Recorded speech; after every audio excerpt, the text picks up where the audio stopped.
Hello student, I am Rakesh. स्वागत करता हूं आपके अपने चैनल स्पेशल साइंस में। आज की टॉपिक में हम लोग पैनक्रियाज अर्थात अग्नाशय के बारे में पढ़ेंगे। बहुत बेहतरीन टॉपिक है। बहुत सारे आज रोगों के बारे में भी कंफर्म कर लिया जाएगा कि इसकी कमी या अधिकता से कौन कौन से रोग होते हैं, ये कौन से रोग को कंट्रोल करता है, कहां पाया जाता है, कैसा होता है, सारी चीजों को कम टाइम में पूरी तरह से कवर कर लेंगे। तो आइए देर न करते हुए आइए स्टार्ट करते हैं पैनक्रियाज। आप सभी लोग अपने अपने बेस पर सभी अपने मित्रों तक उनके व्हाट्सएप पे शेयर कर दीजिएगा, जिससे हमारी साइंस फैमिली खूब बड़ी हो सके और हम लोग खूब बेहतर ढंग से मिलकर पढ़ाई कर सके। आइए स्टार्ट करते हैं वंस अगेन। पैनक्रियाज हिंदी में अग्नाशय कहते हैं। पैनक्रियाज की सिचुएशन समझ लीजिए, कहां पाया जाता है।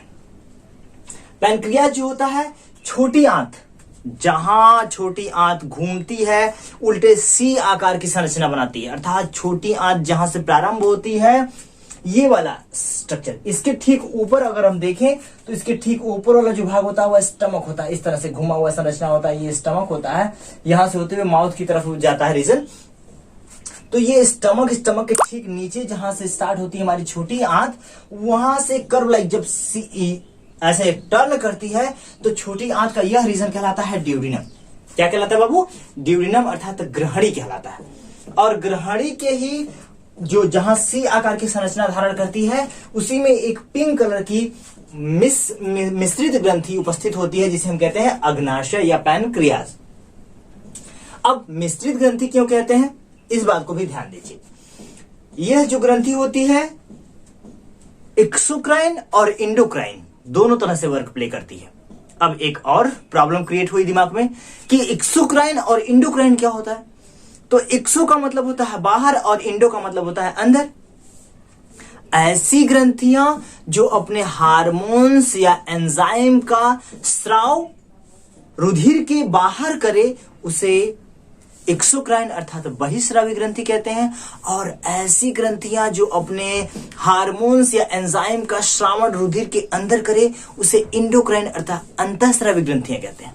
और ऐसी ग्रंथियां जो अपने हार्मोन्स और एंजाइम का श्राव रुधिर के बाहर भी करे और रुधिर के अंदर भी करे, तो यह ग्रंथि कहलाती है मिक्स ग्लैंड। और यह सबसे बेस्ट एग्जांपल है अग्नाशय।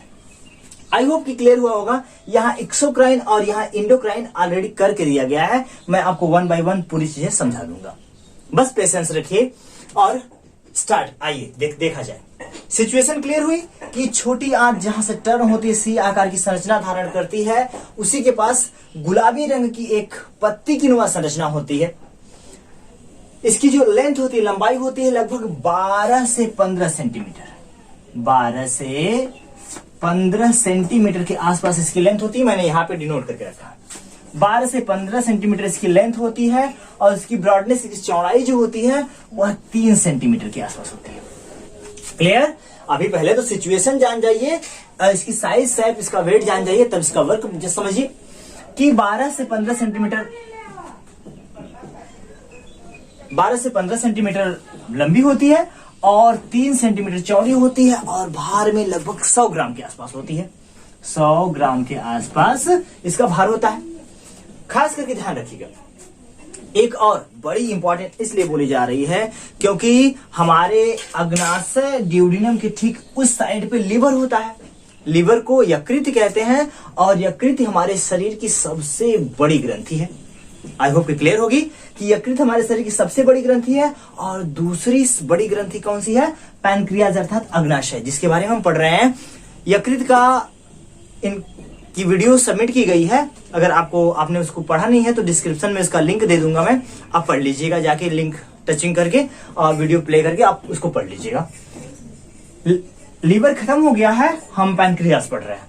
तो दूसरी बड़ी ग्रंथि मिश्रित ग्रंथि जो होती है, और 12 से 15 सेंटीमीटर इसकी लंबाई होती है, 3 सेंटीमीटर चौड़ाई और भार कितना बताया गया? 100 ग्राम के आसपास इसका भार होता है। अब आप समझिए मिक्स क्यों कहलाती है।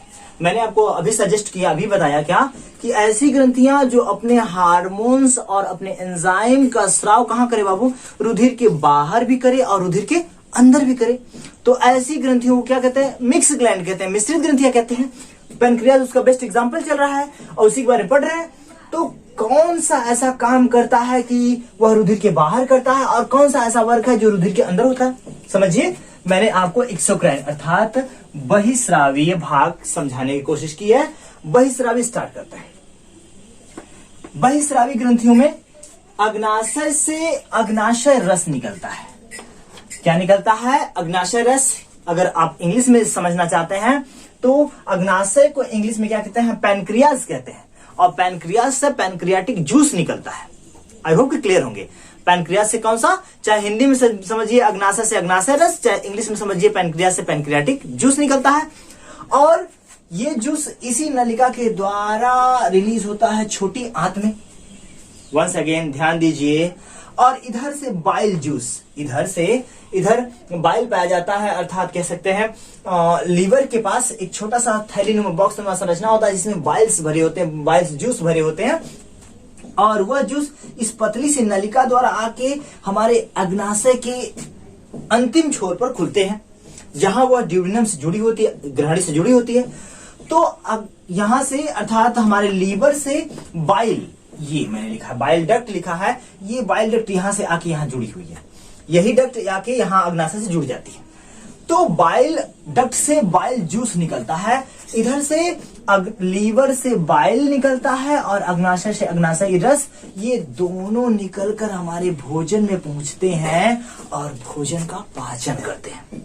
आई होप क्लियर होगा। कौन सा पॉइंट चल रहा है? एक्सोक्राइन बहिस्रावी ग्रंथि के बारे में भी पढ़ाया जा रहा है। अभी अंतःस्रावी बचा हुआ है। कौन सा रस निकलता है बाबू? इधर लीवर से बाइल जूस आ रहा है, पित्त रस आ रहा है, और अग्नाशय से अग्नाशयी रस निकल रहा है। ये दोनों एक ही प्लेस में मिलते हैं और कहाँ आके खुल जाते हैं? छोटी आंत में। और छोटी आंत में तो भोजन ट्रांसफर होता रहता है। तो यहाँ पे कोई ब्लड का रिलेशनशिप हुआ नहीं भैया। ये बाइल जूस भी निकला, अग्नाशयी रस भी निकला, ये दोनों कहाँ पहुंचे? भोजन में पहुंचे, ब्लड में नहीं पहुंचे। इसलिए हम इसे कहते हैं एक्सोक्राइन बहिस्रावी ग्रंथियां, अर्थात इसका कुछ पार्ट जो होता है वो बहिस्रावी होता है और कुछ पार्ट अंतःस्रावी। अभी तो आपने क्लियर कर लिया कि लीवर होता है और अग्नाशयी रस होता है। लीवर से बाइल निकलता है, पित्त रस निकलता है, और अग्नाशय से अग्नाशयी रस। ये दोनों भोजन के पाचन में कार्य करते हैं। भोजन में मिलते हैं, छोटी आंत में जाके जुड़ते हैं, मिलते हैं और स्रावित होते हैं, तो भोजन का पाचन होता है। इंडोक्राइन अंतःस्रावी पार्ट समझ लेते हैं। ये one of the most important part है। आप बी केयरफुल होकर सुनिएगा।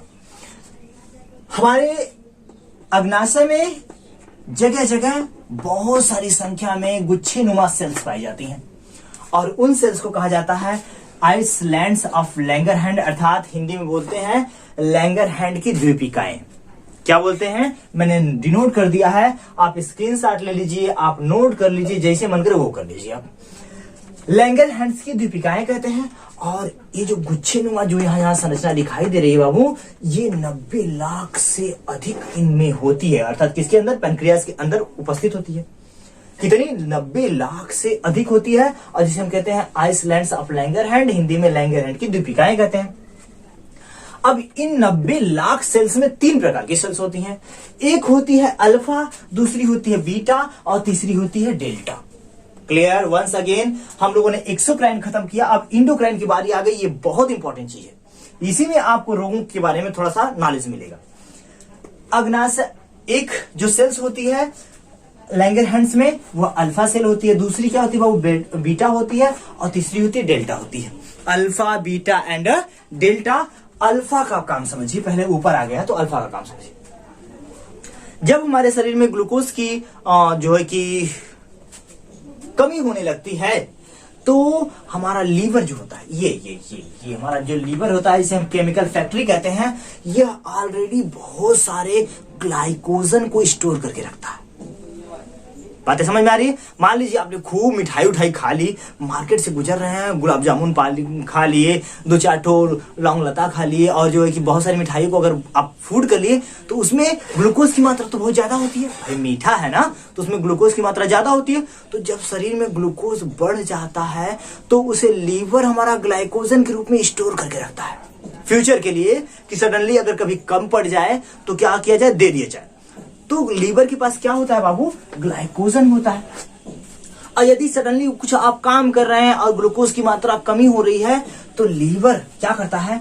अल्फा सेल जो ये हार्मोन्स निकालता है, अल्फा सेल से एक हार्मोन्स निकलता है, हार्मोन्स का नाम याद रखिए अल्फा सेल से ग्लूकागॉन हार्मोन्स निकलता है।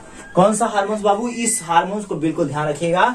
अल्फा सेल से ग्लूकागॉन, बीटा से इंसुलिन हार्मोन्स निकलता है। दो हार्मोन्स मस्ट इंपॉर्टेंट है, बस दो ही के बारे में बहुत अच्छे से पढ़ना है कि अल्फा सेल होती है, बीटा सेल होती है। अल्फा सेल से ग्लूकागॉन हार्मोन्स, फिर से ध्यान दीजिए, अल्फा सेल, बीटा सेल और डेल्टा। लेकिन अल्फा बीटा का विशेष काम होता है अल्फा से कौन सा हार्मोन्स बाबू? Glucagon hormones. और ग्लूकागॉन हार्मोन्स क्या करता है? हमारे लीवर में स्टोर ग्लाइकोजन को ग्लूकोज में बदल देता है, जिससे हमारे शरीर में ऊर्जा प्राप्त होती है। बातें क्लियर? मैं एक लाइन में बता रहा हूं, पूरी कहानी महाभारत नहीं। क्या कि अल्फा सेल में ग्लूकागॉन हार्मोन सिक्रीट होता है। अल्फा सेल से कौन सा हार्मोन? ग्लूकागॉन हार्मोन सिक्रीट होता है। और ग्लूकागॉन हमारे लीवर में जो ग्लाइकोजन स्टोर है उसे किसमें बदल देता है? ग्लूकोज में बदल देता है। क्लियर हुआ? तो हमारे शरीर में कह सकते हैं कि अल्फा सेल जो होती है हम ग्लूकोज की मात्रा को बढ़ाए रखती है, मेंटेन करके रखती है, कम होने नहीं देती है। अगर वहीं खूब ढेर सारी मिठाई उठाई खा लिए, इसकी कोई लिमिट नहीं, कंटिन्यू खा रहे हैं, 2-4-10 हफ्ते तक चल रहा है, मिठाई चल रहा है, तो ग्लूकोज की मात्रा क्या होने लगती है? बढ़ने लगती है। और आप मुझे बताइए कि जब ग्लूकोज की मात्रा शरीर में बढ़ जाती है तो कौन सा रोग हो जाता है? तो हो जाता है मधुमेह रोग, अर्थात शुगर रोग हो जाता है, डायबिटीज कहते हैं।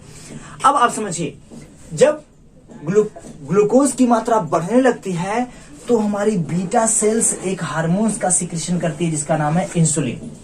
अब ये इंसुलिन हार्मोन्स जो बढ़ी हुई ग्लूकोज की मात्रा है उसको कंट्रोल करने का काम करता है। हमारे अग्नाशय से जब इंसुलिन सिक्रीट किया जाता है तो वो पूरी शरीर की सेल्स में दौड़ता है और उन सेल को एग्रेसिव करता है, एक्साइटेड करता है और कहता है कि शरीर में ग्लूकोज की मात्रा बहुत बढ़ गई है, आपको जिसको जितनी मात्रा में चाहिए वो एब्जॉर्ब कर ले। तो एब्जॉर्प्शन का सबसे बड़ा काम कौन करता है? हमारा लीवर करता है। और वो ग्लूकोज को किसमें कन्वर्ट करता है? ग्लाइकोजन में कन्वर्ट करके ले लेता है। अब आप समझ रहे हैं, आई होप क्लियर हो रहा होगा कि जब लीवर के पास ग्लाइकोजन होता है, और ग्लाइकोजन कब बनता है? जब हम खूब ढेर सारी मीठा उठा खा लेते हैं तो ग्लूकोज बढ़ जाता है, तो ग्लूकोज को वो किसमें कन्वर्ट कर लेता है? ग्लाइकोजन में। और उसमें हेल्प कौन करता है? अल्फा सेल करती है। और अल्फा सेल से निकलने वाला कौन सा हार्मोन्स बाबू? Glucagon hormones. और यदि ग्लूकोज की मात्रा बहुत ज्यादा बढ़ गई है, उसको नियंत्रित करना है, समझिए इस बात को, वंस अगेन ग्लूकोज की मात्रा शरीर में बढ़ गई है और नियंत्रित करना है तो क्या किया जाता है? बीटा सेल से कौन सा हार्मोन? इंसुलिन हार्मोन रिलीज होता है। और इंसुलिन हार्मोन क्या करता है? उस बढ़ी हुई ग्लूकोज की मात्रा को ग्लाइकोजन में परिवर्तित करके किसके यहाँ स्टोर कर देता है? लीवर के पास। आई होप क्लियर हुआ होगा। लास्ट है डेल्टा सेल। डेल्टा सेल से सोमैटोस्टैटिन हार्मोन्स निकलता है। सोमैटोस्टैटिन हार्मोन्स निकलता है। ये अमाशय में और छोटी आंत में भी रिलीज किया जाता है और ये मुख्य रूप से पाचन में सहायता प्रदान करता है। बातें क्लियर? आई होप कि इतनी चीजें बहुत अच्छे से क्लियर हुई होंगी, आपको अल्फा और बीटा बहुत अच्छी तरह से समझ में आया होगा। अब आप समझिए, अल्फा सेल से बाबू कौन सा हार्मोन्स?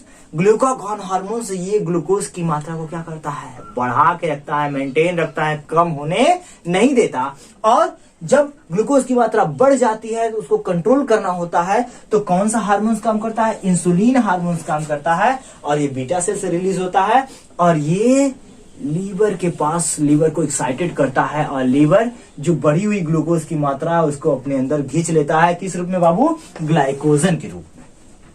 आई होप कि इतनी सारी चीजें बहुत अच्छी तरह से क्लियर हुई होंगी। आज के लिए इतना ही। मेरे वीडियो को देखने के लिए आपको बहुत बहुत थैंक यू। आपके लाइफ के लिए, आपके फ्यूचर के लिए, आपके गोल के लिए आपको बेस्ट ऑफ लक। मेहनत करिए, बेस्ट करने की कोशिश करिए। Once again best of luck. Thank you so much.